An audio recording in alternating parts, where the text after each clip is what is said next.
शेतकरी मित्रांनो, या काळ्या मातीला हिरवा शालू नेसवणाऱ्या एका शेतकऱ्याच्या मी प्लॉटवरती आलोय. तर त्यांनी हे केरनचं मार्गदर्शन घेतलेलं.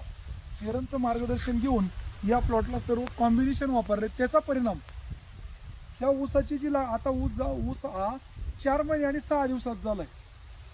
फुटवा भरपूर आहे, शिवाय जाडी पण चांगली आहे.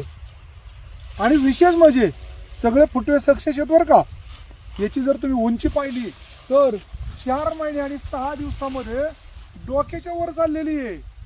पानाची रुंदी जर पाहिली, अरे बाप रे, 4 बोटाची रुंदी. ह्याचा जो मधला देठ आहे तो एकदम पांढरा शुभ्र आहे. आणि ह्या सगळ्या प्रक्रियेमुळं शेतकरी अतिशय समाधानी हो. म्हणून केरनचं कॉम्बिनेशन हे ग्रेट कॉम्बिनेशन आहे. तुम्ही सुद्धा एकदा अनुभव घ्या.